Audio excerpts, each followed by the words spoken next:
Para a gente conseguir trabalhar a ideia de educação financeira, o que a gente propõe para vocês? Existem vários métodos, tá? Mas esse aqui é o que eu mais comumente dito, ensinado pelos mestres da área. O primeiro passo, a gente vai dar, são 4 passos, tá? O primeiro passo é você fazer o levantamento da sua situação financeira, é o diagnóstico. Você não vai tomar um remédio enquanto você não souber o que você está sentindo, qual que é a sua doença. No caso da saúde financeira, da sua situação financeira, você precisa saber exatamente cada coisa que você gasta.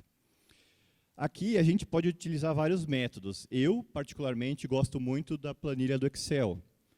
Tem gente que prefere caderninho de anotações. A pessoa é mais sinestésica, né? Ela precisa sentir ali, mexer no caderno, escrever, para conseguir memorizar e entender o processo. E, obviamente, os aplicativos. Hoje a gente tem uma gama enorme de aplicativos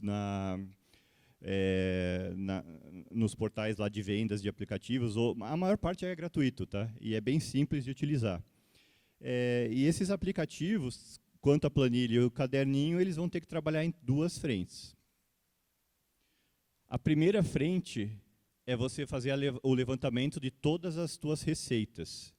E o segundo, de todas as suas despesas. Nesse caso aqui, o que é bom a gente, só para vocês saberem como que eu vou fazer esse estudo, esse aqui é um caso de um cliente nosso lá na agência que veio procurar uma ajuda.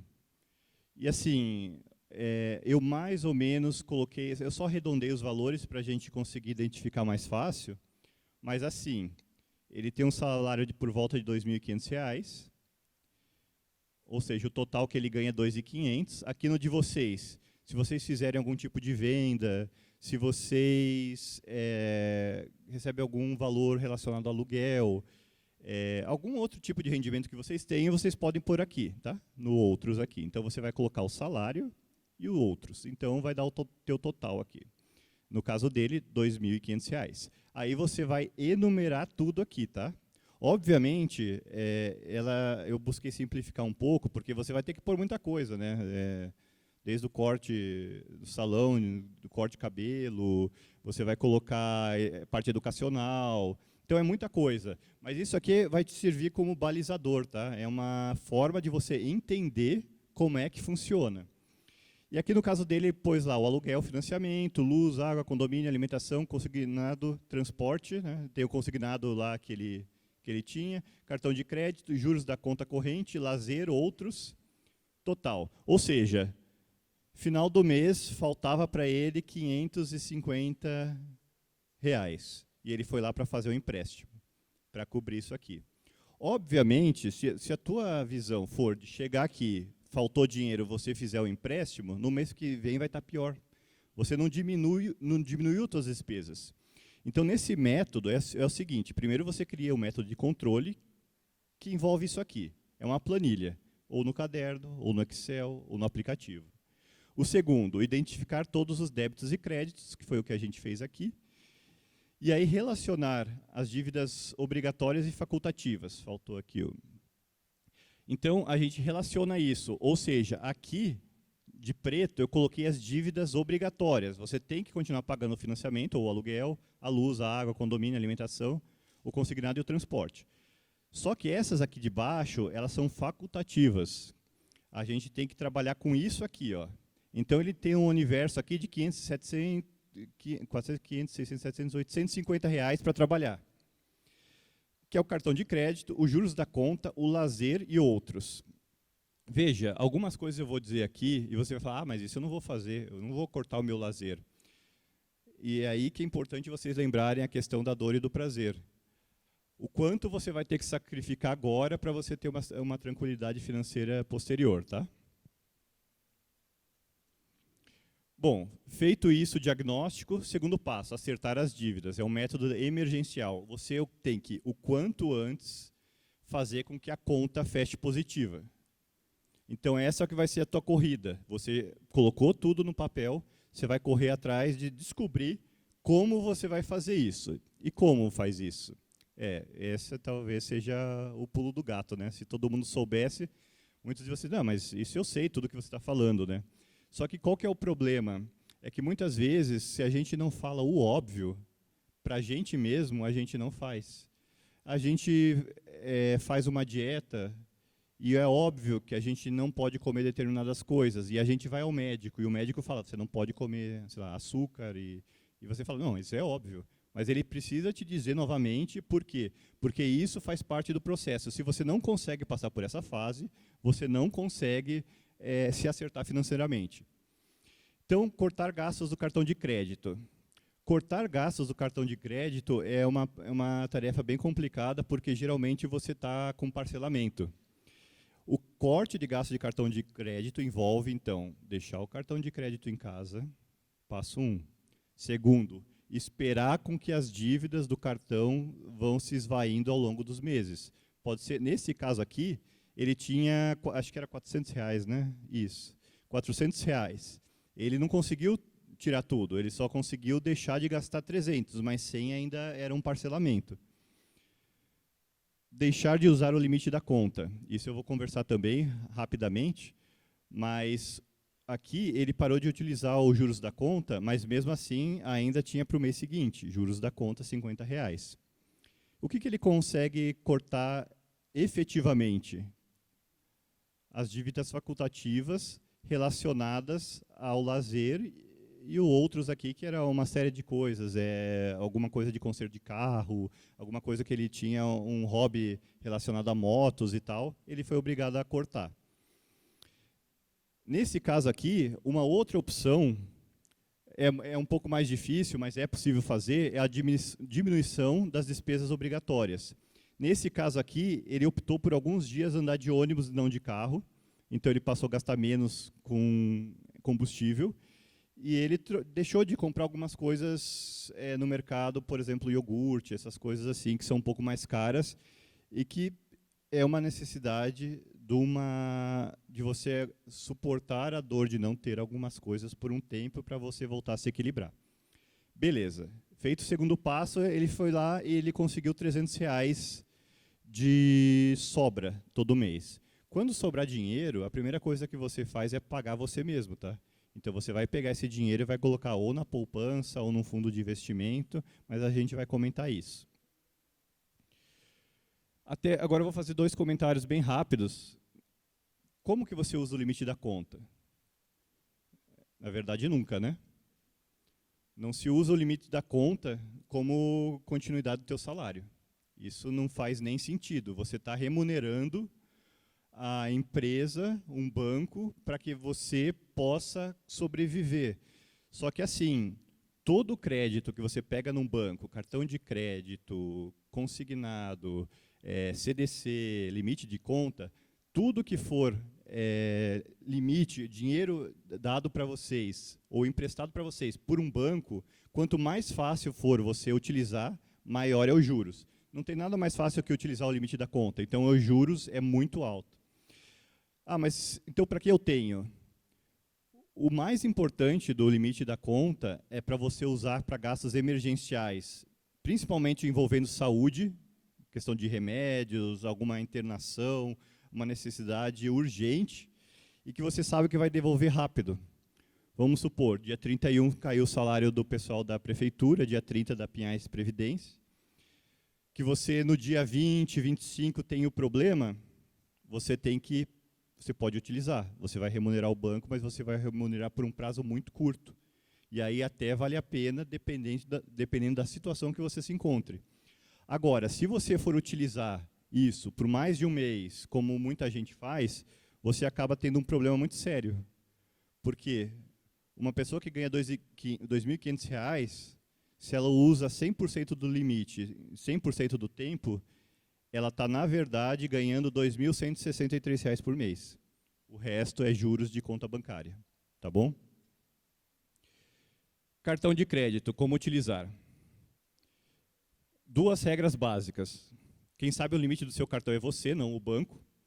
Então, independente do limite do cartão que o banco tenha te passado, Quem sabe quanto você pode gastar é você mesmo. Então, o banco te dá R$1.000, R$500, 2.000, 5.000, não sei quanto, tem que estar na tua planilha. Eu posso gastar por mês 300, 500, 1.000, não sei quanto também, mas é você que estabelece, não são os outros, tá? Lembra da autonomia. E nunca se paga a fatura parcialmente. Os juros do cartão de crédito são os mais altos juros que existem no mercado financeiro. Você não pode usar o limite como se fosse apenas o teu salário.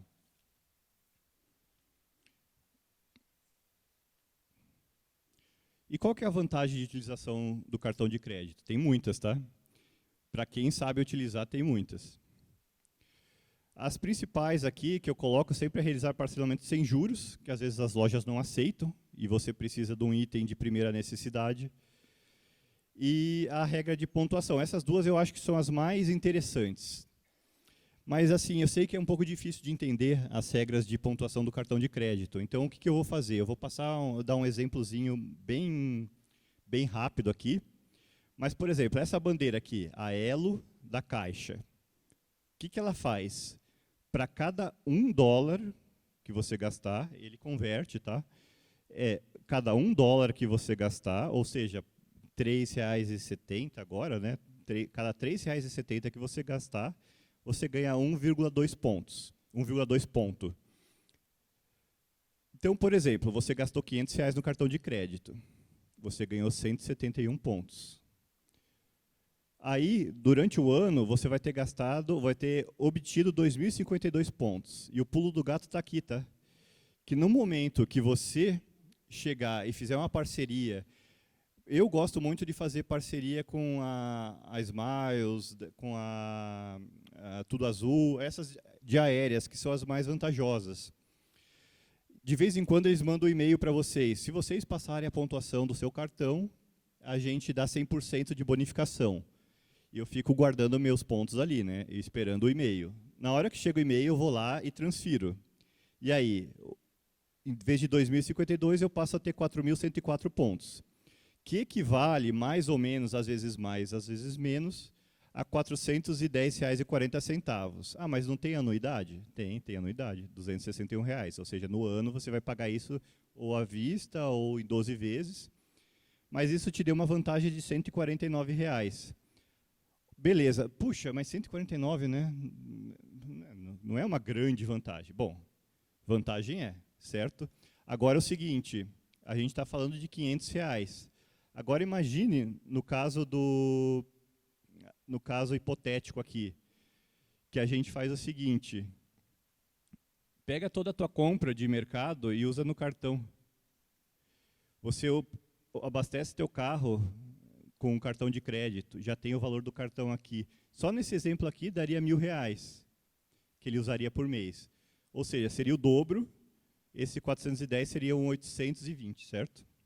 Então, assim, procure se aprofundar nessa questão da pontuação. Porque, mas todo mundo acontece isso? Não, 5% consegue utilizar. E muita gente utiliza e nem consegue usar os pontos, eles expiram, porque a pessoa não acompanha. E quem que paga esse valor aqui para mim, né? Pô, mas o cartão de crédito está tendo vantagem, quem paga é a pessoa que está deixando atrasar o cartão, está pagando juros abusivos, eles vão lá e premiam o cara que está pagando em dia. Então, você tem que sair da condição de pagador de pontos para os outros para receber pontuação dos outros. Fora que, dependendo do tipo de relacionamento que você tenha com o banco, isso aqui pode mudar, tá? Pode desde ficar 50% até zerar. Envolve um monte de situação que daí o ideal é conversar com o gerente do seu banco. Se você seguiu as regras adequadamente, só que acho que aqui não foi até o fim lá. Mas assim, tinha mais umas 2 linhas. Se você seguiu adequadamente, ele deu mais ou menos uns R$300 de sobra, tá?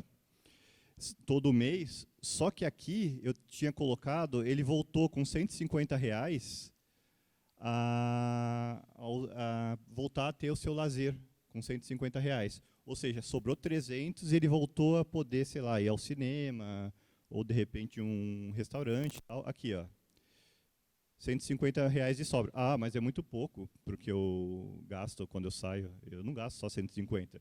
De fato, algumas coisas você vai ter que se adequar para você conseguir adequar a tua vida ao teu salário. Não vai ter milagre, tá?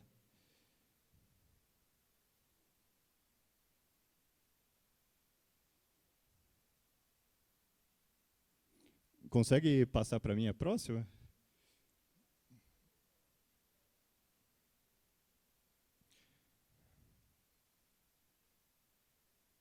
Tá. E o terceiro passo, que é um passo que as pessoas negligenciam, é constituir uma reserva de emergência. A reserva de emergência vem antes de muitas coisas, tá? Até as pessoas às vezes me perguntam, por que eu faço uma reserva de emergência antes de liquidar meu consignado? Porque se você não tem reserva de emergência e você liquidar primeiro o seu consignado, na hora que você precisar de dinheiro e não tiver, você vai ter que recorrer ao banco de novo. E aí você vai pagar IOF de novo. E aí você vai pagar juros de acerto do contrato de novo. E muitas vezes os juros estão maiores, ou seja, você vai liquidar um contrato com juros menor para contratar um com juros maior. Por isso, assim, existem duas vertentes, tá? Tem gente que prefere liquidar o consignado do que ter uma reserva de emergência. A maior parte dos estudiosos entendem que é o contrário, que você primeiro precisa montar a tua reserva de emergência. E aí, para que você vai usar a reserva de emergência? No caso do desemprego, que é uma situação um pouco mais específica aqui, né? Grande parte de aposentados e tal, mas questões de saúde e questões de compra ou conserto de eletrodomésticos úteis. Úteis é fogão, geladeira, né? Não é celular. Aí, assim, tem gente que coloca mais alguns detalhes, né? Não só os eletrodomésticos, coloca roupas, por exemplo, né? Tem que tomar cuidado, né? Vocês podem estabelecer, colocar no papel, quando eu posso gastar minha reserva de emergência. Importante, gastou, você repõe. O que acontece aqui? Nesse instante, você está sendo o teu próprio banco. Você está emprestando para si mesmo, só que sem juros, né? Muito melhor. E quais os principais investimentos para reserva de emergência? Ele tem que te dar uma liquidez imediata, ou seja, na hora que você precisou, você tem que conseguir sacar. E em renda fixa, que na verdade são os rendimentos que vão te dar um pouco menos de lucro, mas vão te dar mais segurança. Não é recomendável colocar em ações, fundos de investimento de renda variável e tal. A gente não vai aprofundar esses produtos aqui, mas eu vou dar a dica de onde vocês devem seguir. Os produtos adequados para a tua reserva de emergência é a poupança, o fundo de investimento em renda fixa, os títulos públicos e a previdência privada. Poupança, bem simples, né? Todo mundo tem bastante contato. Melhor liquidez, sem limite mínimo de aplicação, não há limite de resgate, sem taxa de administração, não paga imposto de renda nem IOF, e o rendimento atual está bem baixinho, tá? 0,37. As pessoas perguntam, mas poupança é rendimento? No mercado financeiro já não se usa mais a palavra rendimento para poupança.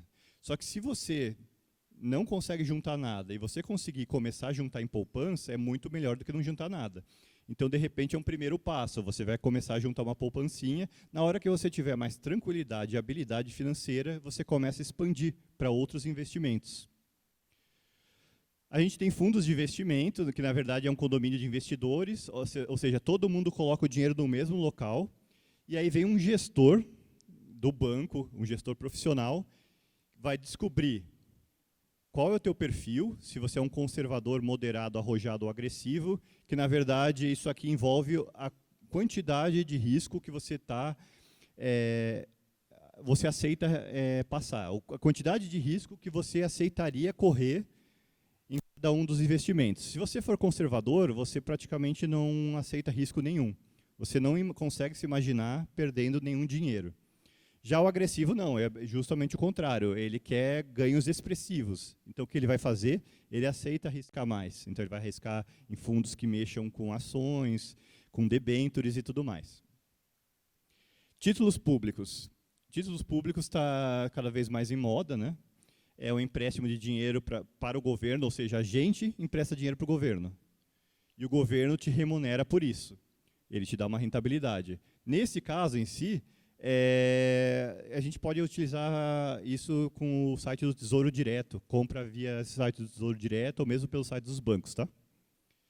E a previdência privada, que essa é bem interessante para os mais jovens, que provavelmente não têm uma necessidade tão imediata de saque e tudo mais, então vocês busquem aprofundar um pouco o conhecimento na previdência privada.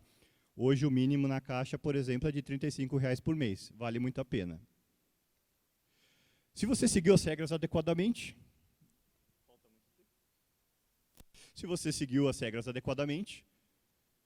dependendo do tipo de rendimento que você tem, aqui eu coloquei da poupança, aqui eu coloquei do título público e aqui de um fundo específico na Caixa. Existem milhares de fundos, tá, pessoal? Então, precisa, pelo menos, pegar uma dica com o seu gerente, qual o fundo mais adequado para o teu perfil. Nesse caso, no último caso aqui, a pessoa teria 17 mil. Quanto que eu devo juntar na minha reserva de emergência? Que é uma pergunta também que as pessoas fazem. Você tem que juntar um valor, você tem que estabelecer o seguinte. Tem gente que, como aposentado, tem gente que considera que 3 salários já é o suficiente para a reserva de emergência. Tem gente que considera 6. Para quem está nativa na área privada, na iniciativa privada, o pessoal diz que seriam 12 salários. Isso você vai fazer um cálculo de acordo com as suas necessidades, o que você espera que aconteça nos próximos momentos da sua vida. Então, não, eu quero muito mais segurança, eu quero que um hospital melhor se eu necessitar, eu quero poder comprar o medicamento correto, pagar um médico particular se for necessário, então você aumenta isso aqui. Isso é um estudo que é necessário ser feito, tá, por cada um. Beleza. Juntou a reserva de emergência, está sobrando dinheiro? O último passo, investir. E aqui, pessoal, o investimento exige muito conhecimento, tá? Ele já é um conhecimento mais aprofundado. Mas é aquilo que eu falo, vocês têm que escutar o teu gerente do banco, o familiar, o profissional no YouTube, o profissional que você contrate, mas você tem que ter autonomia. Não adianta você ficar só escutando o que os outros dizem, você precisa conhecer do assunto. Por isso que eu recomendo, nesse caso, 2 livros. Os Segredos da Mente Milionária é bem famoso, todo mundo já deve ter visto em alguma livraria por aí. E O Investidor Inteligente. Esse aqui é mais aprofundado, mais ligado a ações, mas é muito interessante também. E no final, se você seguiu as regras adequadamente, é para sobrar mensalmente dinheiro na tua conta.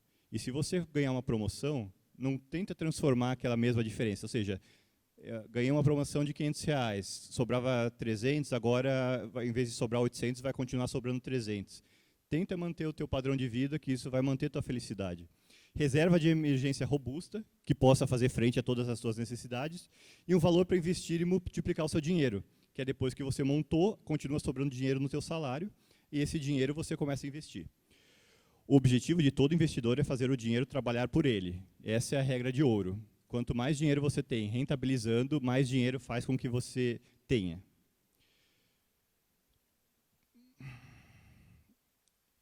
E, por último, é isso. Assim, pessoal, a ideia principal da palestra é o seguinte. Saibam que a mente de vocês, muitas vezes, vai trabalhar contra as necessidades financeiras de vocês. Saibam identificar essas questões. Na hora que você estiver na frente de uma loja, na hora que você estiver na frente de um gerente, na hora que você estiver conversando com um familiar, pense muito sobre isso.